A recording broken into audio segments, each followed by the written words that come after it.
So, డెంటల్‌లో ఏంటంటే మనకు కామన్‌గా మౌత్ అల్సర్స్ ప్రాబ్లమ్ చూస్తుంటాం. మౌత్ అల్సర్స్ అనేది 90% ఆఫ్ ద పీపుల్‌లో వెరీ రెగ్యులర్‌గా మనం చూస్తూనే ఉంటాం. ఎందుకొస్తుంది మౌత్ అల్సర్స్ అనేది? మౌత్ అల్సర్స్ అనేవి చాలా సెవెరల్ ఫ్యాక్టర్స్ వల్ల వస్తూ ఉంటుందండి.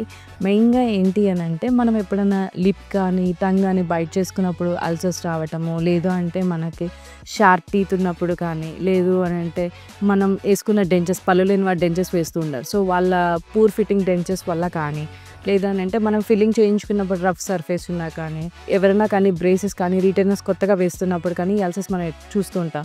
ఇంకా ఫ్యాక్టర్స్ ఏముంటుంది అనంటే nutritional deficiencies. So, vitamin B12, iron, zinc ఇలాంటి డెఫిషియన్సీస్ ఉన్నప్పుడు కూడా మనం ఈ అల్సర్స్ అనేవి ఎక్కువగా చూస్తూ ఉంటాం. సో, అల్సర్స్ రాకుండా ఉండాలి లేదా వచ్చినా కూడా మనం ఎలా మెయింటైన్ చేయాలి అనంటే డ్రింక్ ప్లెంటీ ఆఫ్ వాటర్. ఎక్కువ వాటర్ తాగటం వల్ల మనం అల్సర్స్‌ని రాకుండా చేయొచ్చు. అండ్ మెయిన్ ఇంపార్టెంట్ థింగ్ ఏంటి అనంటే మన ఓరల్ హైజీన్ మెయింటెనెన్స్. ఇది చాలా ఇంపార్టెంట్ అండి.